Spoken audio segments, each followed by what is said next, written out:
విజయవాడలో జరిగిన BJP legal cell work shop లో ఏపీ బీజేపీ రాష్ట్ర అధ్యక్షులు పివిఎన్ మాధవ్ ముఖ్య అతిథిగా పాల్గొని ప్రసంగించారు.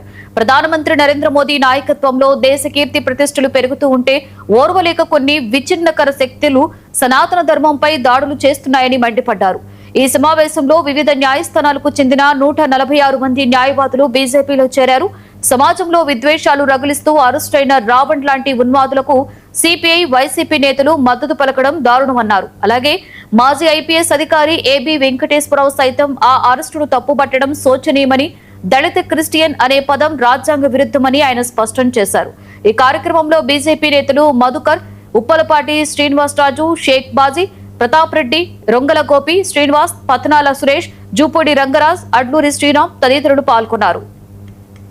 చిన్న స్కూల్ పిల్లల దగ్గర నుంచి ప్రారంభమైంది. ఇది మన ఇంటికి కూడా రాకుండా ఉండలేని పరిస్థితి. డ్రగ్ అవేర్నెస్ క్యాంపెయిన్ చేయాలి. అదే సమయంలో ఏదైతే నార్కోటిక్ డ్రగ్ ప్రొటెక్షన్ ఎన్డీపీఎస్ సంబంధించిన దానికి సంబంధించిన ఏదైతే విషయాలు చట్టంలో పొందుపరిచిన విషయాన్ని తప్పనిసరిగా తెలియజేయాలి. ఒకసారి ఎన్డీపీఎస్ లో కానీ వాడు కానీ శిక్ష పొందే అవకాశం దొరికితే దాన్ని అరెస్ట్ అయితే జీవితంలో బయటికి రాలేని పరిస్థితి, 20 సంవత్సరాల పైగా జైల్లో ఉండే పరిస్థితి. అలాగే పాస్కో కేసు కూడా అత్యంత ప్రమాదకరం. తెలిసి తెలియని వయసులో పిల్లలు చేసే తప్పుల కారణంగా తల్లిదండ్రులు పాడుతున్న బోధ.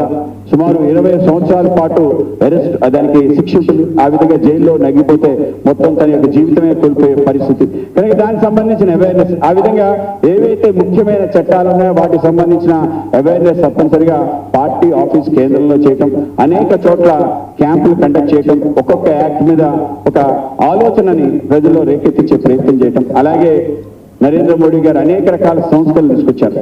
మొత్తం ఏదైతే కొలోనియల్ మైండ్ సెట్ ఉందో దాన్ని తొలగించే విధంగా మన యొక్క ఏదైతే ఇండియన్ పీనల్ కోడ్ ని, అలాగే మిగతా 3 చట్టాలు తీసుకురావడం జరిగింది. ఆ చట్టాలు కూడా భారతీయ నామకరణ చేయడం జరిగింది.